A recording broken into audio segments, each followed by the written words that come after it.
certains citoyens persuadés que cette abstention met en danger la démocratie ont décidé d'œuvrer pour la reconnaissance de ce qu'ils considèrent être un outil démocratique non partisan, le vote blanc. À travers les candidats du parti du vote blanc, les Français peuvent donc voter blanc tout en étant comptabilisés. Alain Buchet est candidat dans la 4e circonscription du Haut-Rhin pour le Parti des citoyens du vote blanc. Il revient sur la présidentielle et explique l'enjeu de sa candidature aux législatives. Le parti du vote blanc avait déjà un candidat pour l'élection présidentielle. Malheureusement, il n'a pas eu ses 500 signatures, il en a eu 9. L'idée un petit peu, c'est de militer et de faire reconnaître le vote blanc et de trouver un moyen pour que ce soit reconnu constitutionnellement, puisque aujourd'hui ce n'est pas le cas.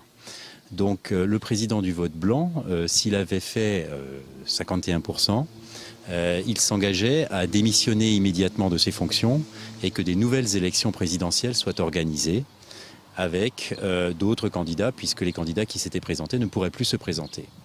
Donc ça, c'était toute la démarche de l'élection présidentielle pour les citoyens du vote blanc qui sont au sein du parti du vote blanc.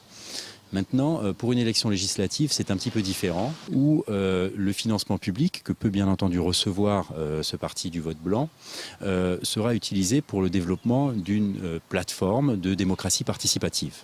Donc c'est un outil qui pourra être utilisé ensuite par les élus pour consulter de façon large les citoyens sur les choix et les décisions à prendre ou pour le vote d'une loi, par exemple, à l'Assemblée nationale. Donc on se rapproche un petit peu du système démocratique par référendum suisse, où on donnera une plus large part, effectivement, aux citoyens, en l'occurrence de la 4e circonscription, puisque c'est là que je me présente. Mais chaque candidat du vote blanc qui se présente effectivement au-dessus des partis. Donc il n'appartient pas à un parti politique. Les citoyens du vote blanc, c'est un parti apolitique. Et donc on n'est plus, en fin de compte, l'outil d'un parti politique. Et on vote en fonction de ses convictions, en fonction des intérêts surtout de la circonscription dans laquelle on est élu, et également dans l'intérêt des citoyens qui pourront participer de façon beaucoup plus active au choix et à la vie politique. Alors effectivement, le parti du vote blanc est un parti à géométrie variable en fonction des échéances et en fonction du type d'élection auquel il se présente. Donc ce qui valait effectivement pour l'élection présidentielle où le candidat se désisterait est complètement différente pour une élection locale où, bien entendu, si j'étais élu à la fonction de député et je devais siéger à l'Assemblée nationale, je serais un candidat de l'opposition, donc de l'opposition à la politique de Emmanuel Macron. Je viens avec mes sensibilités, je viens avec mes idées.